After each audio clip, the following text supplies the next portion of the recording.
Magandang gabi po sa ating lahat at Happy Sabbath. Happy Sabbath po. Para po sa ating pagsisimula ay tayo po ay mag-awitan. Atin pong awitin ang My Hope is Built on Nothing Less.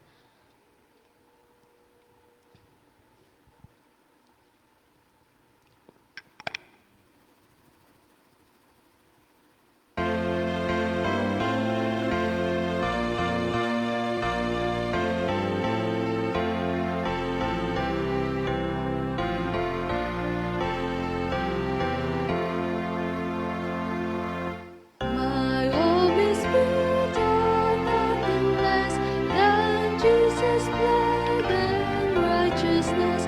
I dare not trust the sweetest frame, but wholly lean on Jesus' name. Oh, Christ, the solid rock is stand all other ground is sinking sand. When darkness seems to fill his face, I rest on him, our changing grace, and every high and stormy gale, my anchor holds within the veil. On Christ the solid rock I stand, all other ground is sinking sand. All other ground is sinking sand. He is all his covenant and love, support me in the whelming flood. When all around my soul keeps swaying, he then is all. On Christ the solid rock I stand, all other ground is sinking sand. All other ground is sinking sand. He trumpet sound, all maiden in him be found, clad in his righteousness alone, faultless to stand before the throne. On Christ the solid rock I stand, all other ground is sinking sand. All other ground is sinking sand.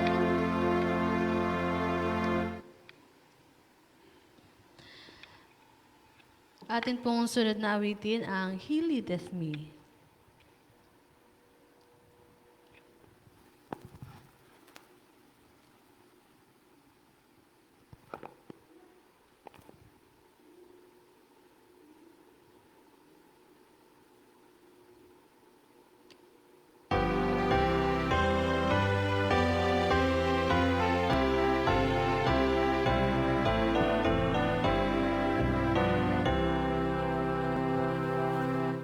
He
Para po sa ating pagsisimula ay tayo po lahat ay tumayo at atin pong awitin ang To God be the glory.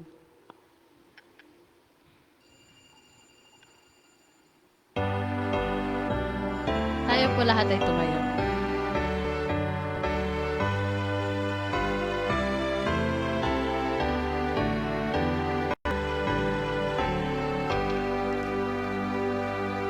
To God be the glory, great things He hath done.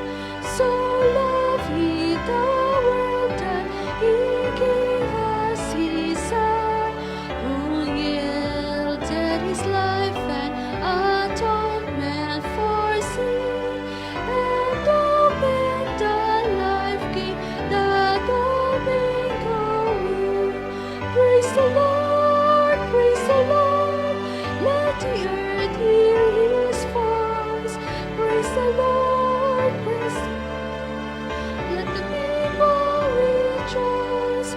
Oh, come through the Father, through Jesus the Son, and give Him the glory. Great things He hath done. Oh, perfect redemption, the purchase of blood to every believer, the promise of God, the vilest offender who truly believe, the moment from Jesus a pardon receive. Praise the Lord, praise the Lord. Let the earth hear His voice. Praise the Lord, let the people rejoice.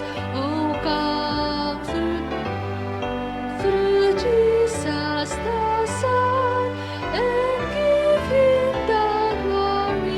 Great things He hath done. Great things He hath taught us, great things He hath done, and great our rejoicing through Jesus the Son.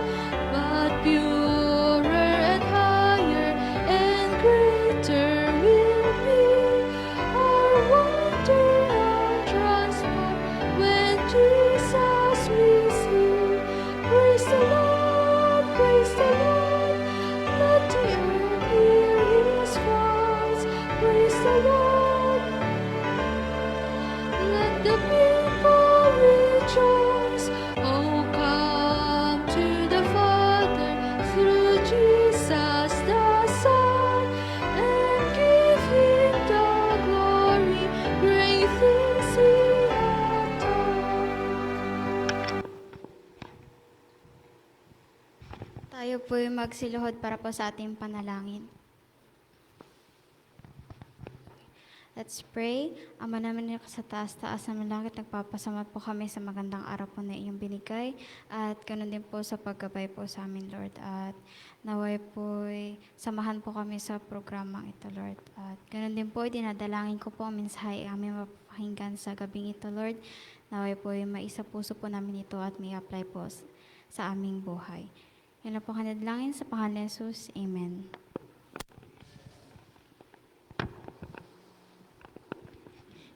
Magandang gabi po sa ating lahat at happy Sabbath.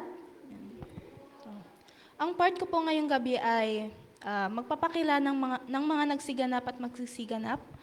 Pinangunahan po tayo ng pag-aawitan ni Sister Queenie Ranes, and then sinundan po ito ng opening prayer ni Sister Precious Villanesa, and then presider po ng inyong lingkod. So after ko po ay makakarinig tayo ng special song na manggagaling kay Brother Alvin Mascardo. And then, makakarinig din po tayo ng mensahe na magmumula kay Sister Johanna Halcon. So, yun lamang po. Atin na pong isunod ang special song na manggagaling kay Brother Alvin Mascardo.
Just the time I feel that I've been called into tomorrow's end.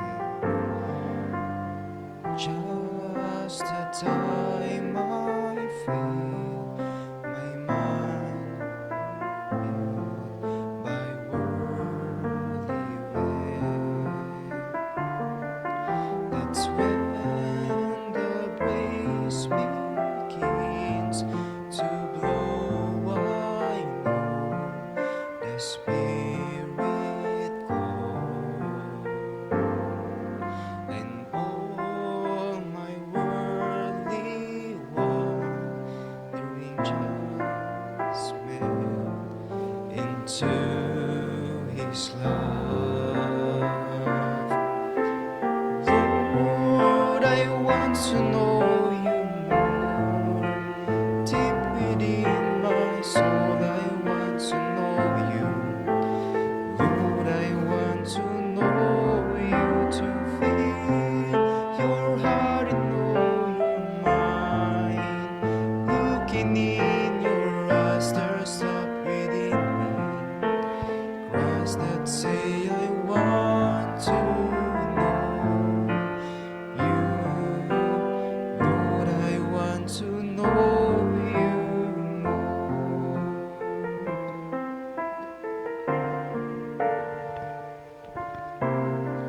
When my daily deeds ordinarily lost life and song, my heart begins to bleed sensitivity to Him is gone.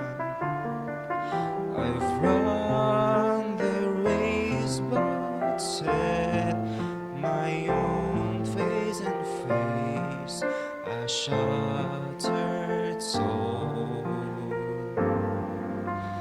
Now the gentle arms of Jesus warm my hungering to behold.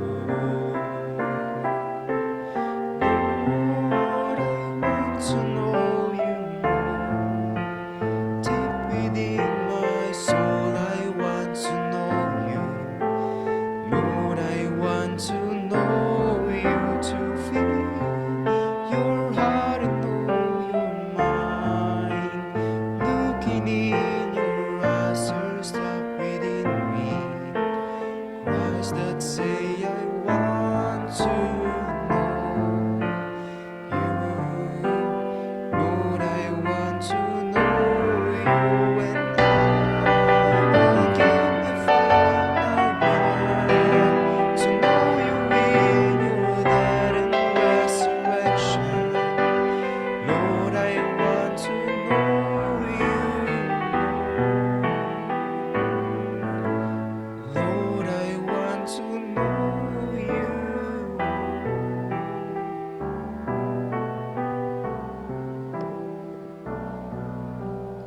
Lord, I want to know you more.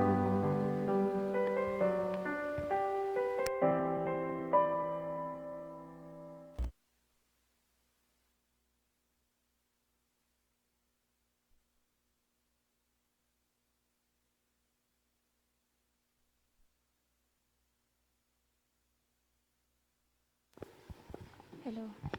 Ayan. Ayan. So, isang mapagpalang gabi po sa ating lahat. Happy Sabbath po. Ayan. So, ang dami niyo po pala dito. Ayan. So, nagpapasalamat po ako sa mensahe ng awit. I want to know you more. And thank you din po sa nag-invite sa akin, si Sister Angel, na ako daw po mag-speak. Actually po, first time ko po to na mag-speak sa ibang church. Kasi po, doon sa amin, minsan tumatanggi rin ako kapag part ko. Pero, ayun, naalala ko lang po yung sinabi ko nakaraan na magtanggap po ako ng ibang part. Kumbaga, libutin ko po ba yung part ng mga ano para po malaman ko kung ano po yung gift ba na para sa akin. So, wala, naka-live tayo. Ayan. So, ayan.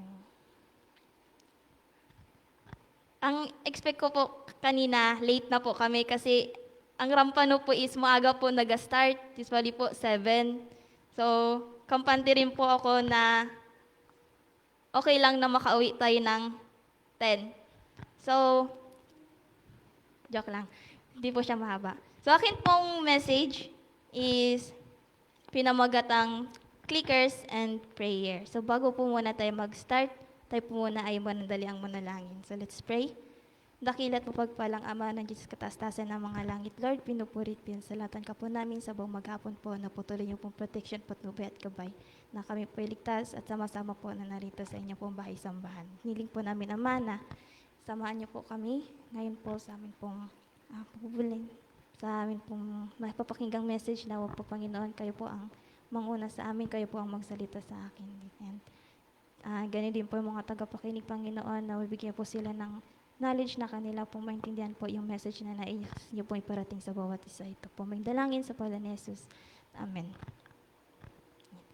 So, ang ating pong text ay matatagpuan sa Matthew 7, verse 7 to 11. So, ito po yung sabi, "Ask and it will be given to you. Seek and you will find. Knock and it will be opened to you. For everyone who asks receives, and he who seeks finds, and to him who knocks it will be opened. Or what man is there among you who, if his son asks for bread, will give him a stone? Or if he asks for a fish, will he give him a serpent? If you then, being evil, know how to give good gift to your children, how much more will your Father who is in heaven give good things to those who ask Him." Ayan, so malinaw po dito sa text na sinasabi po na kung tayo daw po ay humingi sa Panginoon, tayo po ay pagbibigyan niya. So, ito po yung isa sa mga maganda po sinabi ni Jesus about prayer, na kapag po tayo ay humingi, tayo po ay pagbibigyan. And si Jesus po yung isa sa mga great or wonderful example po about sa kanya pong sa pagpipray, kasi po sinabi po sa Bible na he spent all night po to pray, and gumigising po siya ng maaga or pupunta po siya dun sa lugar na kung saan mag-isa lang po siya at nananalangin. If Jesus needed to pray, how much more do we need to pray? Kung si Jesus daw po is kailangan niya mag-pray, so gaano po ba natin kailangan din ang mag-pray? So ngayon po, nasa modern world na tayo, yan. So, ano po yung mga high-tech na gadgets po yung gusto ninyo? Like, yung mga smart gadgets, ganyan. So sa akin, gusto ko po yung gadget na, yung ano lang siya, yung sa boses lang, voice recognition, yung kunyari, papasok ka sa bahay mo, sabi mo lang, lights on or lights off, kapag nainitan ka, aircon please, ganyan. Tapos, yun na, magbukas na yung ilaw, magkakaroon na ng aircon, so di na tayo naiinitan. So yun, yung mga ganong gadget, parang prayer lang din po siya. Ayan. So, kasing simple lang ng gadgets na yun yung prayer. Yung pipikit lang tayo, tapos mananalangin. Tulad ng ibang gadgets na kahit saan ka lang, katulad nung si Alexa, kilala niyo po ba si Alexa? Pwede po siya i-connect sa phone, and kahit saan ka po mapunta, pwede niyo pong ma-monitor kung ano pong meron doon sa bahay niyo, kung ano yung nangyayari sa bahay niyo. Kumbaga, meron siyang CCTV, tapos makikita niya doon sa phone. So, ganun lang din yung prayer. Kahit saan ka po, kahit anong oras, pwede ka pong manalangin.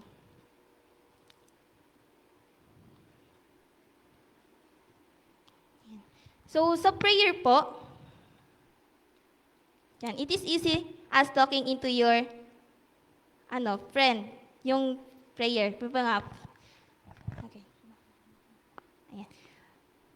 So, do you know what the Bible says about prayer. So sabi sa 1 John 5 verse 14, if he asks anything according to his will, he hear us. So isa po to sa mga verse na favorite ko po.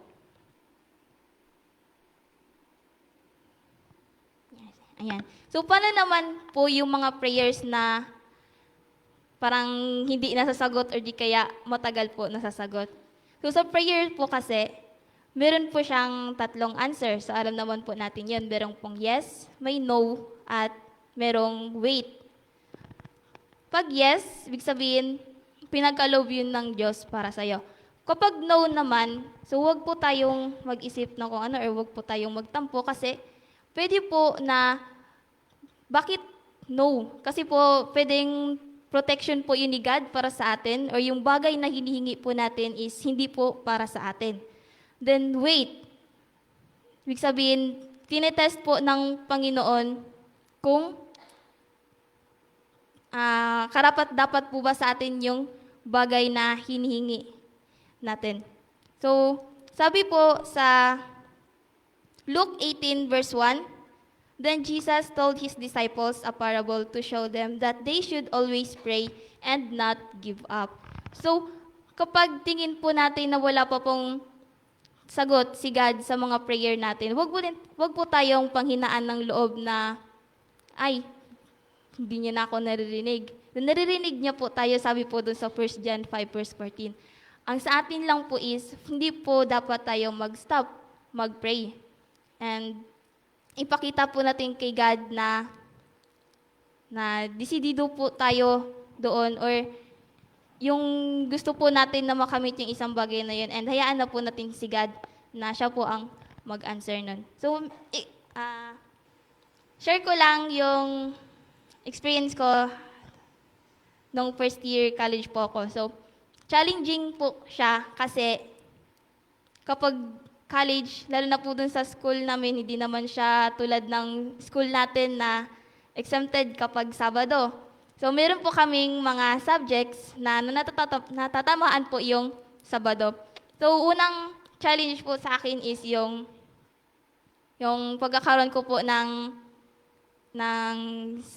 klase sa araw po ng Sabado. So, nung una, hindi po namin yun pinasukan. Pero gumawa po kami ng paraan ni Aliana na mag-initiate po ba na maghanap po ng bakante.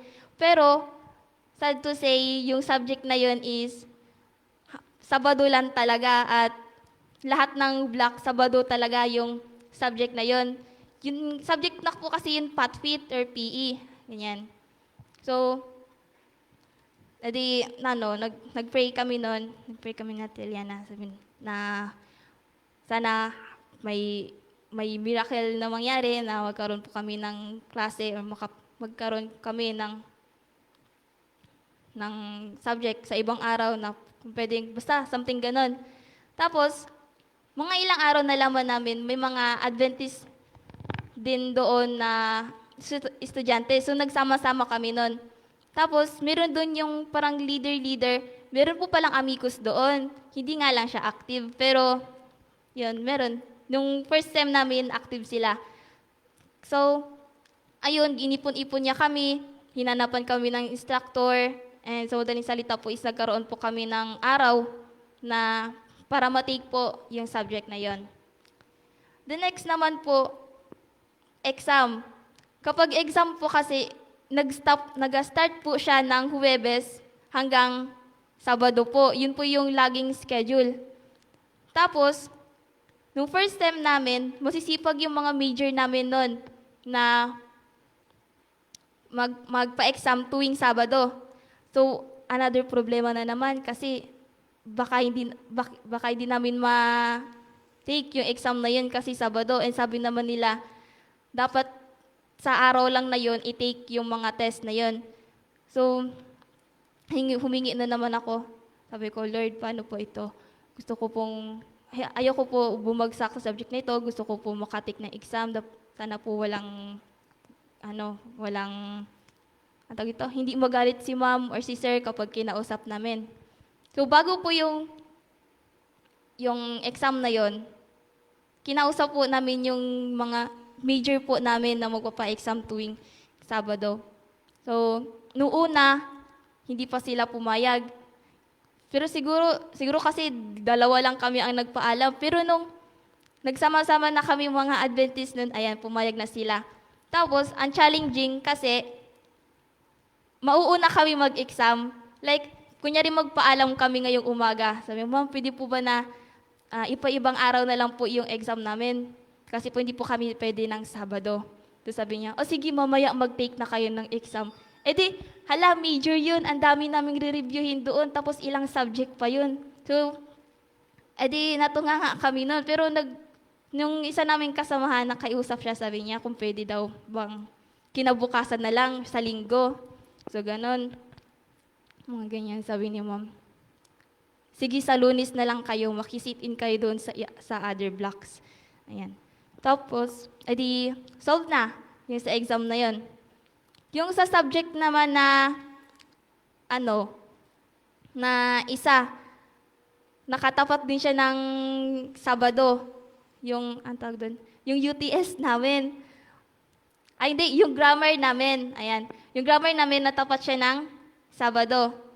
Tapos, nakilala ko yon si Kuya JP, kasi doon sa PPCI din po pala siya nag-college. So, kinausap po siya kung ano yung mga subject nila sa free time namin. Tapos, nagkatugma naman na yung free day namin is Tuesday, tapos ang grammar nila is Tuesday.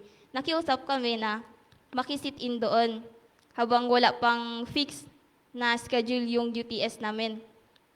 So, ayun, nakisit din kami doon sa block nila, Kuya JP. Tapos, mga ilang linggo, so na yun siya, magpi-prelim na, ay hindi, magmi-midterm na. Parang next week, midterm na yun. Saka lang namin nalaman na yung UTS na subject namin is nasa araw din ng Tuesday kung saan yung time na mag-sit in kami doon sa block nila, Kuya JP. So, another problema na naman, sabi ko kaya niya, paano na to? Hindi tayo makahabol kung makiusap tayo doon kay sir. Pero tinry pa rin po namin. So nag-ask kami kay God na sana po mabait si sir, sana mapag-uusapan namin siya, natanggap niya po kami.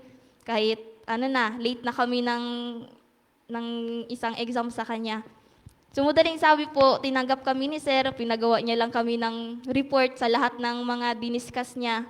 And ayun, ang napag-usapan na lang namin is, papasok kami ng 1 kalating oras sa kanya, tapos pagdating naman ng 10, lilipat na kami doon sa ibang block. So bali parang putol na yung oras namin doon sa first sub namin para lang makalipat sa isang subject sa araw na yan. So ito, last na lang. Ako po kasi is scholar ng school. Tapos, yung school namin, maraming tinanggap ng scholar. So, nag-decide sila na magtanggalan daw, kaya magkakaroon ng psychological exam. Eh di, yung time na yun, di pa yan namin alam kung ano yung exact na date nun. Pero, sasabihin namin natin yan, sana hindi siya tumapat ng Sabado. Kasi parang lagi na lang Sabado yun natatapat kung hindi klase, exam, mga ganyan. So, mga ilang araw na laman namin, ang exam ng scholar, November 30. November 30 is Sabado. Tapos, bago yon, meron munang intrams, isang linggo yun na intrams. Tapos, pagka November 30, Sabado, psychological exam ng mga scholar. Kapag hindi ka nag-tape ng exam na yun, automatic, terminated na. So, kapag hindi kami nag-take nun, sayang, kasi ang laki ng, malaking tulong po yung scholar na yun sa amin. Kasi nga, mayroon po siyang, may bawas nga po. So, another problema na naman. So, yan, matapos yung during intrams, yung isa po pala sa officer ng scholar is Adventist. So during intrams po, hinanap ko po yun si ate na yun para po makausap kung pwede kaming mga Adventist is magpaibang araw mag-take ng exam. Tapos, nung intrams na yon, araw-araw kaming nagalibot doon sa school, hindi namin siya makita. Pero nang hindi naman po intrams, nakikita naman po namin siya, nakakasalubong naman po namin. Pero parang nilalayo po ba talaga na, ala, ano ba ito? Ayun. So, malapit nang matapos yung week na yon. Tapos pagka Saturday mag-exam na para sa Sabado. Tapos sabi ko, ako pa yung nagsabi kay Ate Alena, sabi ko, Nay, what if saglitan lang natin yung Sabado, yung exam sa Sabado na yan, tapos pagtapos balik lang agad tayo sa church. Tapos, nagtitig lang siya sa akin ng ganun. Pero, hindi ako seryoso sa sinabi ko. Parang nasabi ko lang ba na ganun. So, ayan, nag-pray na naman ako kasi ayoko talaga sa Sabado. Ayan. So, nag-pray na naman ako. Sabi ko, Lord, pag natanggal po ako sa scholar, ang laki po ng pabayaran namin. Wala po kaming kukunin. Saan po namin kukunin yun? So, sana po, Lord, magpaibang araw na yun siya or di kaya bigyan kami ng araw para po matake yun or di kaya bukas, pwede na yan. Ganon. So, ayan. Pagkadating ng Friday, wala pang announce. Sabi ko, hala, baka matuloy na yun bukas. So, pagkahapon, tingin-tingin ako sa mga GC, wala pa man to nag-announce. Ano na to? Sabado na ang exam, fix na yun. Tapos, tapos namin simba, pagtapos namin kain, yan, nag-cellphone pa ako. Biglang tumunog yung phone ko. Sabi nun, at everyone, to all scholars daw po, malilipat yung schedule ng exam, which is December 1 na, linggo. So, grabe yung tuwa ko nung gabing na yun kasi wala na ang problema sa Sabado. Makakasimba na ako bukas at na-change na yun. Makakatik na ako ng exam na yun. So, yun na. So, sabi ko, pagbubutihin ko tong exam na to kasi binigay ito sa akin ni Lord. Ito sa akin ni God. So, dininig niya yung prayer namin ni Ate Aliana. So, during exam na, nakatake na kami. Tapos, ayan, fast forward, may mga natanggal, meron ding mga bumaba lang yung merit nila, pero scholar pa rin sila. And nagpapasalamat po ako sa Panginoon kasi po, maintain po yung merit sa akin doon sa scholar na yun. So, yun nga, sabi po sa Luke 18 verse 1 na we should always pray daw po and never give up. And yung may narinig po akong quote nakaraang Sabat na sabi po doon, if we work, but if we pray, God's work. So ito lamang po sa gabing ito.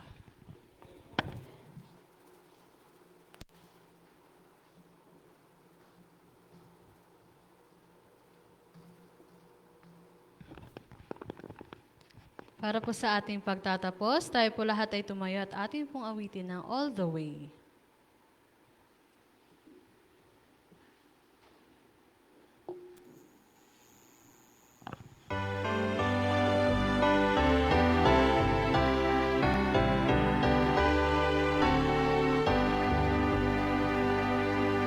All the way my Savior leads me, what I have desired.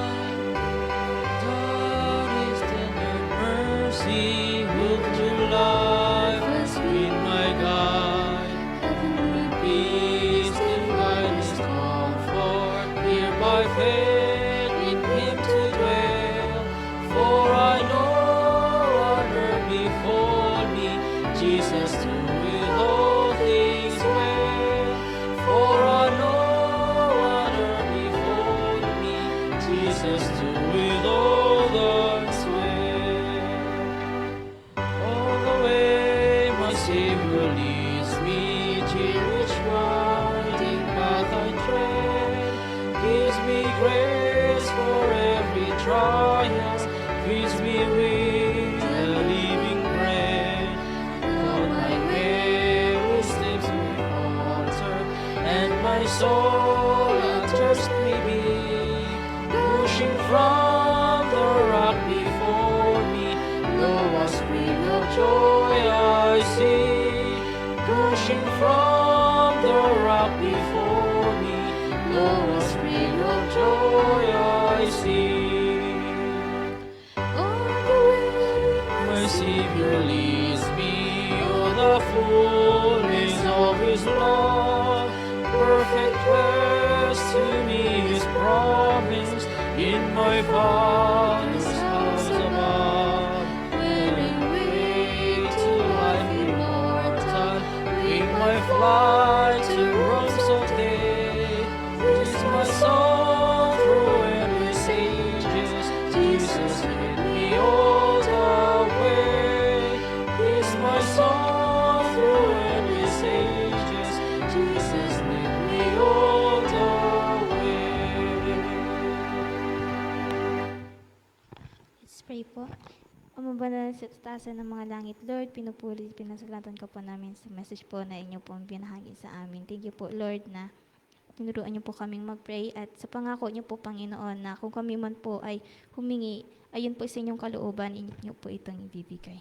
Panginoon, sa gabing pa ito, sa amin pong panandali ang paghiwalay-hiwalay, Panginoon, na pakaingatan po ang bawat isa, makarating po ng safe sa kanya-kanyang tahanan. Nang sa ganun po, Ama, ay kasama-sama pa rin po kami kinabukasan na po para sa araw ng Sabado at kami po ay maka-attend po ng maaga. Panginoon, patawad po sa man po kami nasa pangunod kulang at nagkasala. Ito po aming dalangin sa pangalan ni Jesus. Amen.